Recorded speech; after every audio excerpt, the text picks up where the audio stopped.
走亲戚时，表哥忽然掏出一盒扑克牌，说要玩把大的。在一众吸气声中，他押上了新拿到的股份分红。谁来？亲戚们知道他只是想炫富，连连吹捧。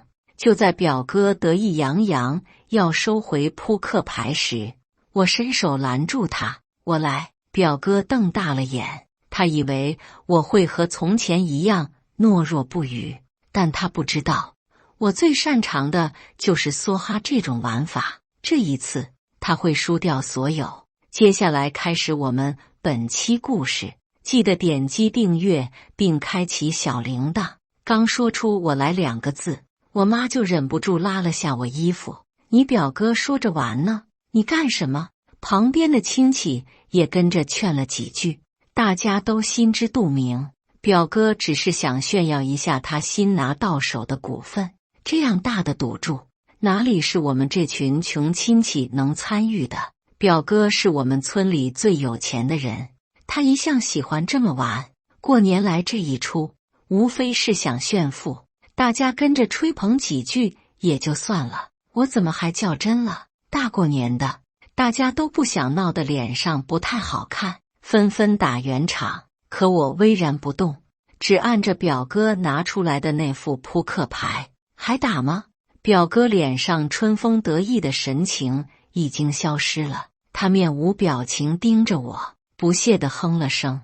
文俊啊，过年放个假，你脾气见长啊，在厂里的时候对我低声下气，现在回老家了，开始逞威风了。要不是我保住你，今年你就得卷铺盖走人了。他同往常一样，无论在什么时候都喜欢把别人的脸面踩地上。我和他在同一家公司打工，他比我大2岁，进公司也早，靠着捧高踩低成了小领导。刚进公司时，他把我要去了他的部门，嘴上说都是亲戚，在他手底下他也好照看我。我本来不想去，没想到他一个电话打到家里，忽悠我爸来当说客。那时候我家不会想到，这是我不幸的开始。在表哥手底下干活那些年，他处处打压我，最重最难的项目永远是丢给我。等我快做完了，他来摘桃子。但凡工作上有什么失误，我就是背锅的第一人选。今年年末，他靠着我跑断腿做完的项目得了上层领导青睐，不仅拿到了公司股份分红，还即将升职。可没想到他抢完项目后太粗心，标书上出了错，眼见着要被问责，他转头就把我推了出去，再装好人为我说话。这就是他所谓的保住我。我心底冷笑，想到他当时说的话，表弟啊，我知道你受委屈了，今年红包我给你包个大的。回家过年后，他果然给我包了个红包，2张100，一张50，这不就是在骂我是个250？我爸是个老实人，从小就叫我忍一时风平浪静，退一步海阔天空。可这一次，我不想再忍了，对上表哥轻蔑的目光，我平静道：表哥要是不想打也没关系，最简单的激将法却也是最有效。他一向自命非凡，觉得谁都得捧着他，听到我这话，脸色当时就涨得通红。好，我这表弟也是硬气起来了，我今天就跟你玩玩。他冷哼一声，把刚放进包里的股份分红合同拿出来，往桌上一砸。既然要玩，筹码的对等吧，你拿得出来钱吗？我扫了眼他手边的合同，那份股份分红大概有30来万的样子，我今年的年终奖也才8万。思索片刻，我看向老婆，看到我的眼神，她没说话，转身出了门。半分钟后，她拿着放在外面的包进来，从里面掏出奥迪3的车钥匙，顺便将包也放上了桌。文俊给我买的 LV， 今年新款，我们也押上了。他放在我背后的手轻轻拍了拍，察觉到他的安慰，我心底一酸。这些年老婆一直在背后默默支持我，只有她懂我的委屈和愤怒。我拿出工资卡放在桌上，还有这里面的20万，这些钱是我这些年攒下来的血汗钱。见到我的动作，表哥脸忽青忽白。你别后悔。我当然不后悔，因为这场赌局我一定会赢。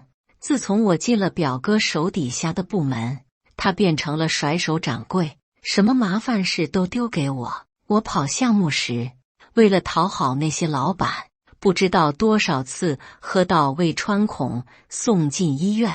老板们喜欢吃饱喝足后打2圈，我也得笑着奉陪。跟老板们打牌是技术活，你不能赢，但也不能放水的太明显。公司一个老客户特别喜欢玩梭哈，为了迎合他的喜好，我专门下大功夫去研究过。今天看表哥拿出扑克牌说要玩梭哈，我忽然灵醒，这或许是老天爷给我的一次机会。想到那份原本打算销毁的录音，我深吸一口气，我不会后悔。倒是你，表哥，你做好了失去一切的准备吗？见我态度坚决，表哥咬牙，把手中扑克牌往堂妹手上一扔。行，那就玩。此刻，他的语气早已不似之前从容。当真的压下几10万的赌注后，那些故作潇洒的姿态也消失了。堂妹动了动嘴角，知道劝不住，只好低下头开始发牌。双方先是发了一张底牌，紧接着各自发了一张明牌。我是 Q， 表哥是 K。 看着牌面，他方才的紧张情绪也逐渐淡了。堂妹轻声问：加注吗？表哥犹豫了下，梭哈是要发5张牌的，1张底牌，4张明牌。现在我们都不能看自己的底牌，他的明牌目前比我大，但现在只是第2轮。思索片刻后，表哥叫来表婶：妈，你把手镯拿下来。这手镯是纯金，4万多买的。最开始他还是比较谨慎的，毕竟后面的牌还没发。我没说话，也跟着加注。媳妇打开手机，赚了4万，给堂妹当做这一轮的赌注。所有人眼睛都在盯着下一轮。4轮下来，我拿到一对 Q 一个2，他拿到一对 K 一个10。表哥得意一笑，看来我的运气要比你好得多，连着3次牌都比我大。他也有了底气，这次加注更大方了。我外面停着的奥迪6 40多万押上。他挑衅得看向我：表弟啊，你还跟得起吗？跟不起的话就弃牌吧，现在收手还不至于亏得太惨。我看着面前的牌，脸上也沉了下来。我是有把握能赢表哥，但是我忘了一点，如果在梭哈中有一方拿不出相应的赌注，那么便会被视为弃牌，失去所有的筹码。难怪表哥忽然有了底气，原来他不只是因为牌大，还因为知道我没有钱跟注。原本有些紧张的表嫂也笑了，看向我老婆，啧了声：你们家男人气性也是真的大，过年玩玩而已，怎么就杠上了？你也是的，不知道拦着点儿。听到他这话，我老婆还没说什么，我已经怒火直冲心头了。表嫂一直仗着家境比我们好，她老公是我小领导，没少在我老婆面前摆谱。我老婆看在我的份上，也跟着忍气吞声，受了这么多年委屈。今年去表哥家做客，我老婆刚一进门就被表嫂拉到厨房帮忙了，她忙得灰头土脸，表嫂却悠闲地靠在沙发上跟亲戚闲聊。有亲戚觉得表嫂这样做太欺负人了，他就把脸一摆：我是把表弟妹当亲妹妹，才不见外。你说这话是什么意思？对方被这么一堵，也不好说什么了。想到老婆过去受的委屈，我猛地站起身，看向我爸：爸，我们在县城不是还有一套老房子吗？我跟你打欠条，算是我借的。这话一出口，我爸坐不住了，打个牌而已，你怎么玩这么大？他连忙摆出笑脸讨好表哥，你别跟他计较。饭桌上喝了几口，就不知道自己是谁了。这牌别玩了，你们去看电视去。表哥看着他低声下气的样子，忽然冷笑出来，吊儿郎当道：“表叔，眼看着我要赢了，你说不玩了，这是什么意思？要让我停手也不是不行。你让文俊当着大家面给我磕一个，我心情好的话，这些赌注他可以拿回去，我也不稀罕这点钱。”我爸站在原地，身子一下子僵住，他直直盯着表哥，脸上一点点浮现出血色。儿子，房子我借给你了，你押吧。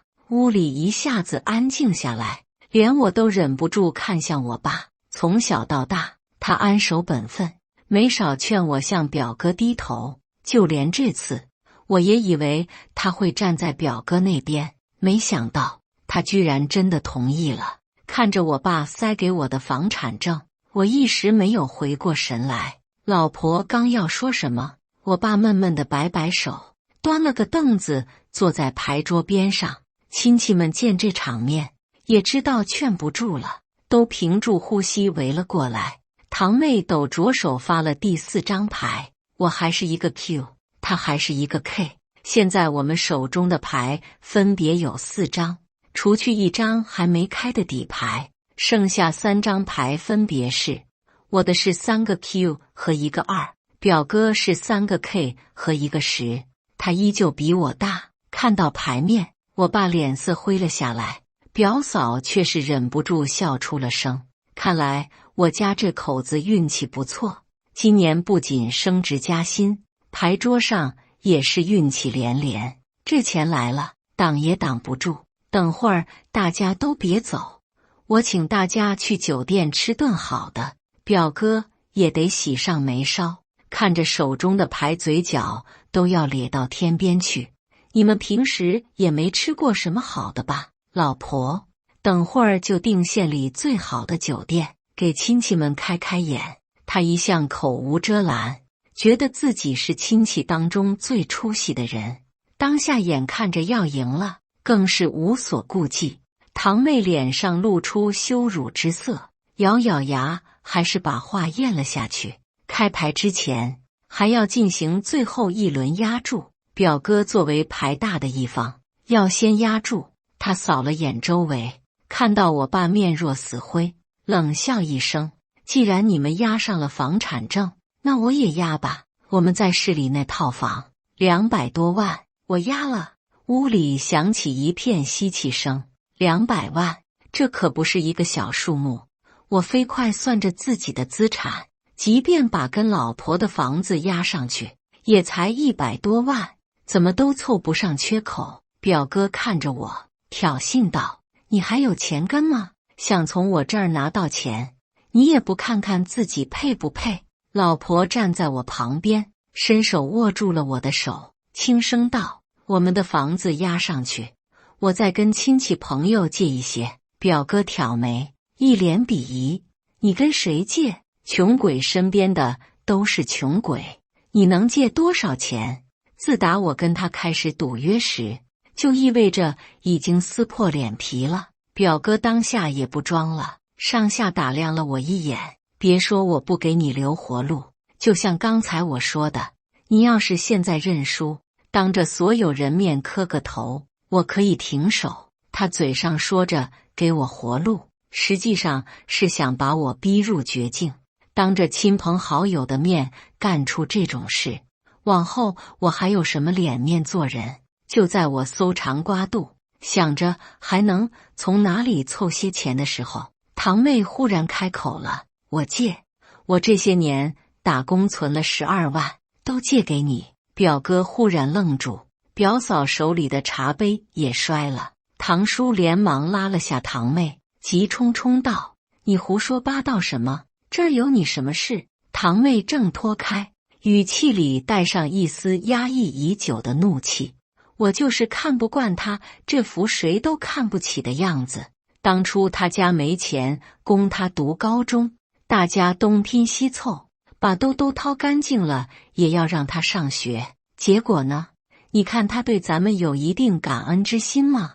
在一旁闷不作声的六姑也开了口，他上学要走3个小时的路，我心疼孩子，就让他平时住我家里。结果前年我儿子结婚买婚房，我问他借的5万，他都推3阻4。我今天想问问你，你在赌桌上几十万几百万的往外扔，对着我这个六姑，5万都拿不出手了。你们这是……表哥没想到自己一下子成了众矢之的，苍白着脸，半天也没说出一句完整的话。我家还有20万拆迁款，外面那车我借你了。亲戚们在这一刻团结起来，把自己家所剩无几的资产都交到了我手里。我拿着计算器按了按，抬头看向表哥，钱够了，开牌吗？表哥神情复杂，面对着满屋子冷漠敌视的目光，怒吼一声：这是你们先要跟我作对的，到时候输了可别求我把东西还给你们。我淡淡一笑，表哥这么有底气，觉得自己一定会赢。他扫了我一眼，冷笑：我底牌是10，3个 K 2个10，葫芦，你拿什么赢我？这话一出，场面一下子冷了下来，室内安静的落针可闻，有几个亲戚脸上已经露出了后悔之色，我的心里却是一片平静。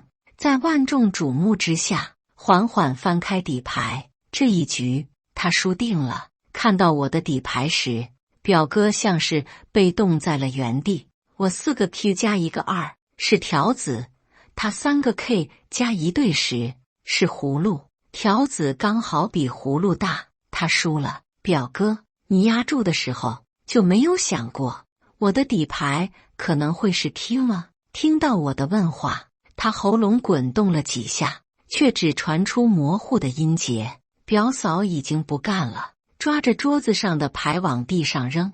他一边撒泼打滚，一边骂骂咧咧：过年打个牌，你们这是要把我们家往死里逼啊？还有没有天理啊？刚才还趾高气扬的人，现在像个不要脸面的泼妇。堂妹冷笑：要是堂哥今天输了，你会耍赖吗？只怕恨不得要从他身上狠狠吸一口血。被戳破真面目，表嫂急了，上前要拉着堂妹，却被旁边的亲戚架开。他见寡不敌众，没人站在他这边，索性往地上一坐，就开始撒泼打滚。你们这群黑心人，要逼死我们家啊！这一出让大家跌破眼镜。表嫂家里父母都是老师，在高中任教，平时以书香世家自诩，最瞧不上我们这些泥腿子亲戚。平时在我们面前也从不掩饰优越感，总是摆出一副高高在上的模样。没想到今天居然也会像他嘴里最看不上的乡野村夫一样撒泼。表哥被他刺耳的哭声惊醒，脸涨得通红，吼了声：能不能别吵了，少在外面跟我丢人。表嫂一向蛮横，见表哥吼他，当场不干了：你有火冲我发什么？是我让你赌的吗？要不是你自己死要面子非得赌，现在会变成这样吗？我嫁了个什么人啊？家底都给赔光了啊！这我还活什么活啊？他哭得涕泪横流，满脸狼狈，可嚎了大半天，也不见有人上前安慰。抬头一看，大家脸上都露出一副看好戏的模样，人心里自有一块明镜，是非对错都记着的。表嫂对我们这些亲戚心里瞧不起，大家也都明明白白，只是毕竟是一家人，有血缘关系牵绊着，再加上每年只有过年这几天见面，平日里来往不多，也就忍了没说。乡下人都比较淳朴，看他父母都是老师，对他也多了几分尊敬。没成想这倒成了他显摆的底气。如今这场赌局已经彻底把那些客套话撕开了。方才表嫂表哥嘴里说的话，他们自己口无遮拦，亲戚们却都听进去了。什么你们平时没吃过什么好的，什么带你们见见世面，话里话外的鄙夷不屑，就像根刺一样往人心里扎。说者无心，听者有意，大家早就看清楚了他俩的为人，所以才愿意出资帮我压住。闹到现在这众叛亲离的份上，也都是他俩自己做的。表哥忍气吞声，从旁边桌上倒了杯酒，挨个给亲戚们敬酒。从前都是我做的不对，平时没有考虑到大家的感受，都是一家人，牌桌上这些话都是随便说说，你们别往心里去。亲戚们冷着脸，每一个肯接他手里的酒杯。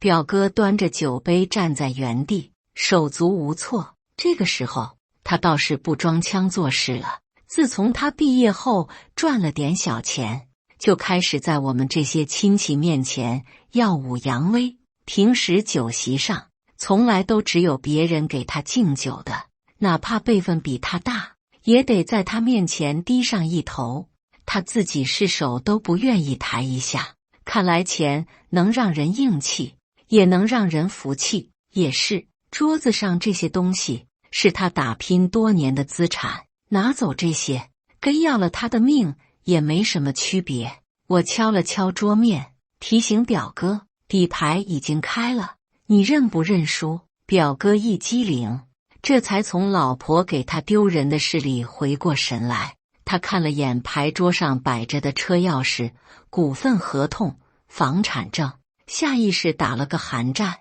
表弟，我都是一时冲动，就为了过年大家一起热闹热闹，你别当真啊。我老婆冷冷一笑，看着他道，刚才你让我家男人跪下磕头的时候，可不像是在开玩笑。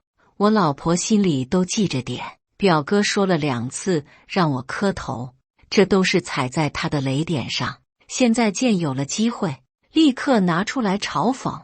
表哥脸色一阵青一阵白，吭哧瘪肚了半天，才低下头服软。是我口无遮拦，说了些屁话，你们别在意。就这几句道歉的话，像是已经消耗了他全部的力气。说着，他还扯了扯身边的表嫂，让他也过来道歉。表嫂瞪了他一眼，没动，但看到桌子上的赌注，也不得不把那份不甘咽了下去。表弟妹，从前我说话做事过分了些，是我不好。牌桌上大家动了真火，有些难听的话，你别往心里去。平时他俩有多目中无人，现在就有多低声下气。我看着他这副模样，心里传来一阵痛快。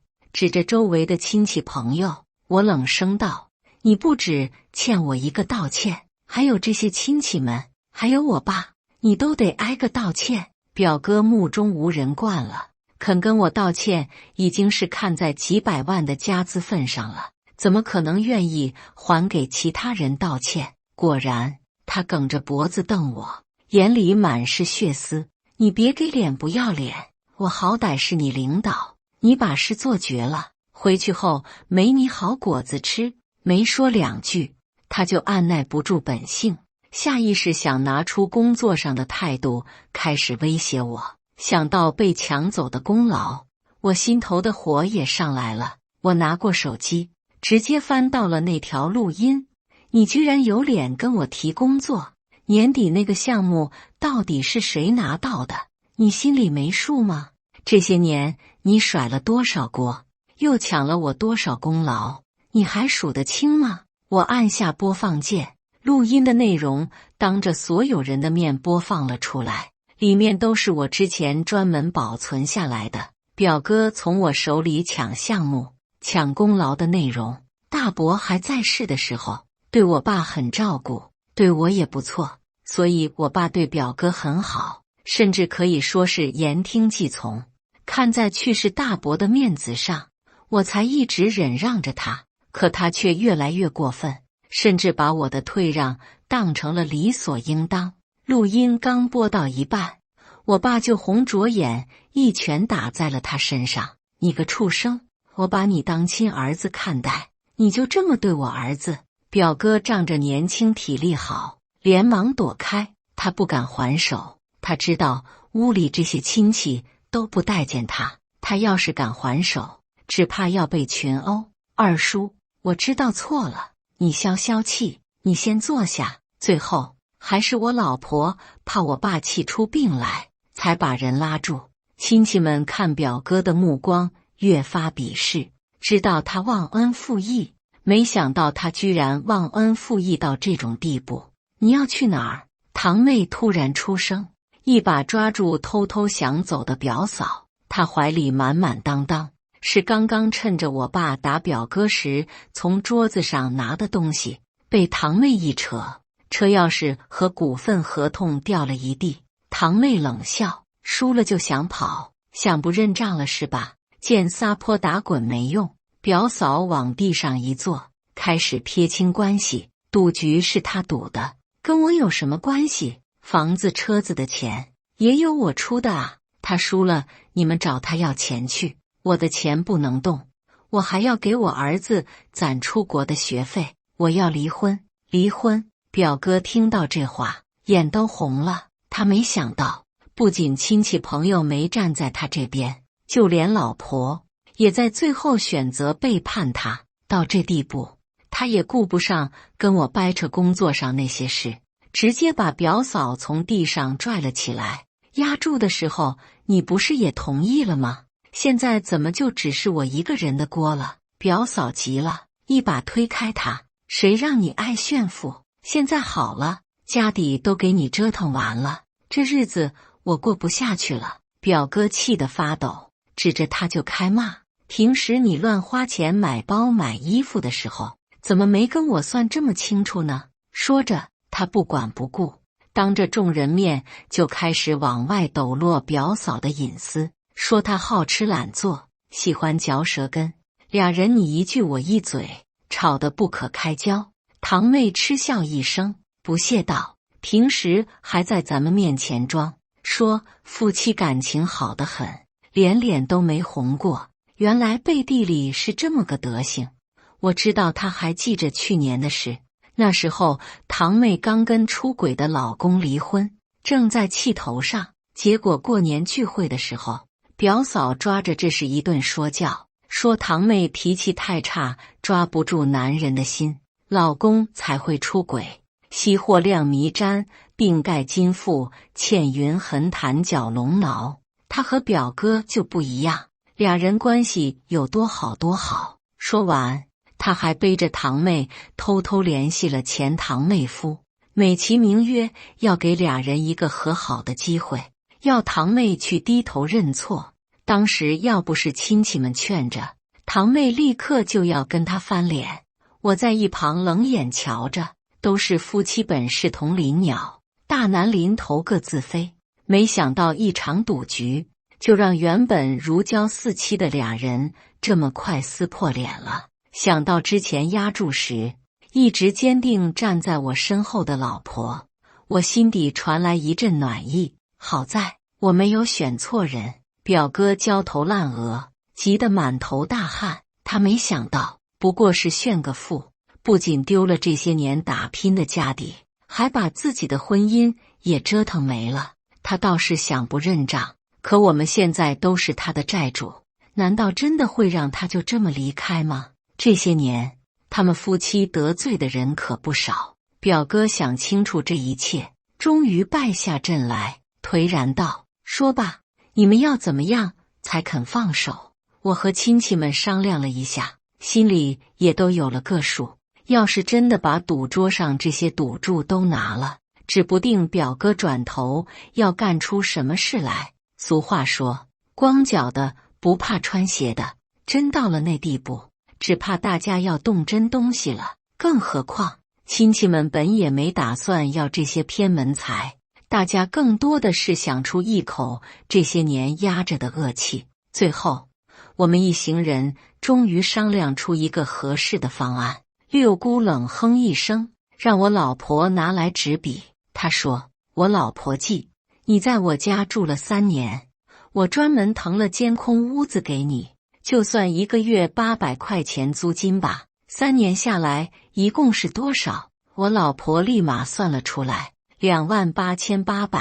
六姑点头，好，这些钱是你欠我家的，你换钱，再拍个感谢我家当年收留你的视频，这事就这么算了。这点钱对表哥来说不算什么，但他平时最好面子，从来不提当初上学时的穷困潦倒，也不提亲戚们对他的帮扶。六姑想要的就是一个公道，表哥也知道这是大家最后的底线，忍着耻辱答应了下来。刚录完感谢的视频，六姑直接就发到了自己的社交账号。在平台算法的推动下，这个视频很快被推送给了周边沾亲带故的人。表哥做事一向张扬，认识他的人也不少，当即有人就评论：这不是我们张大老板吗？原来还有这么一段过往。可我听他说，他读书时都是靠自己，没从亲戚那儿拿到半点帮扶啊。下面有人回他，觉得不光彩，怕丢人呗。你看他平时有搭理过那群穷亲戚吗？表哥的为人，其他人也心知肚明。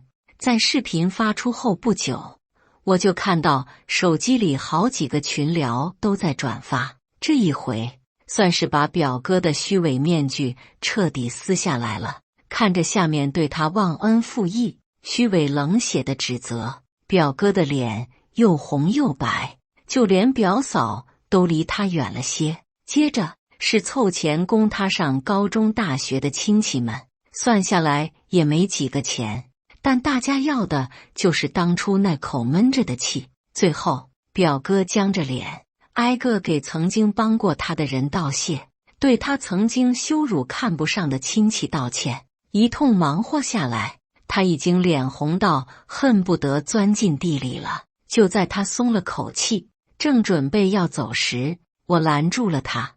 我跟你之间的账还没算清。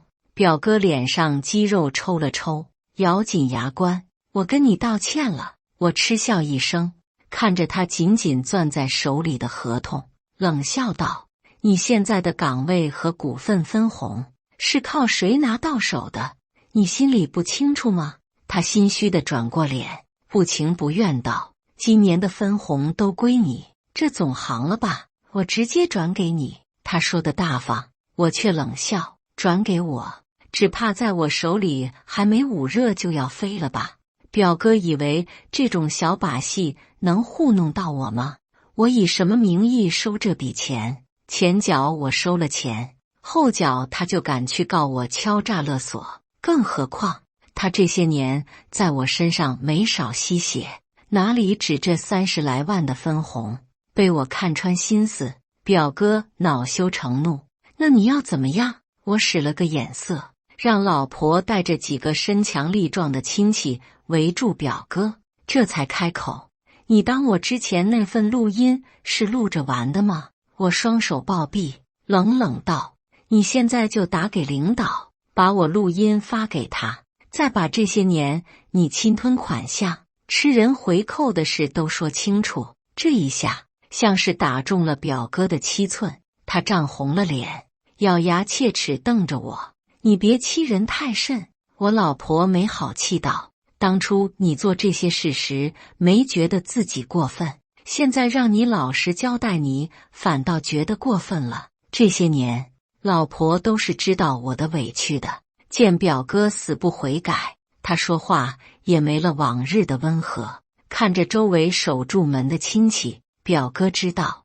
不打这个电话，他今天别想出这个门。没办法，表哥只好将我保存的录音发给了领导，还有这些年我收集了一些证据。等了半小时，领导才把这些东西看完。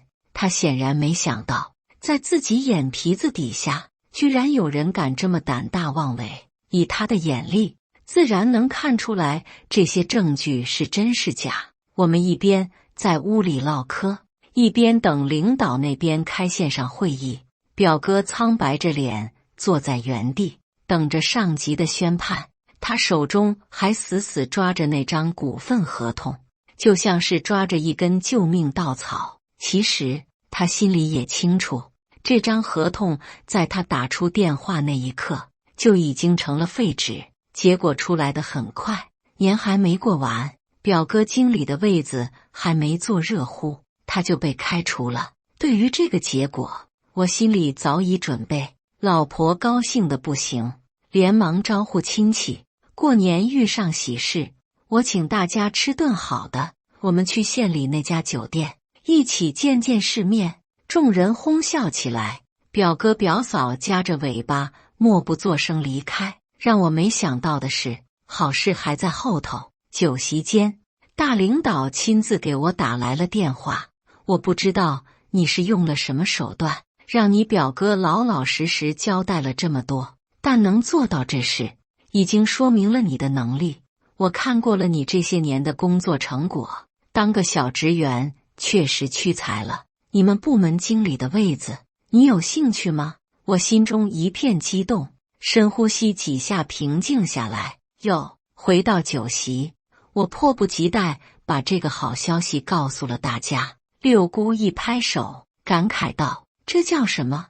这就叫人在做天在看。”堂妹也笑了：“这叫赌博有风险，炫富需谨慎。”感谢大家的观看，本期故事精彩吗？欢迎大家在下方评论区吐槽。如果你喜欢这类故事，记得点击订阅微光夜读，并分享给更多的人，这会对我帮助很大。再次感谢大家的观看。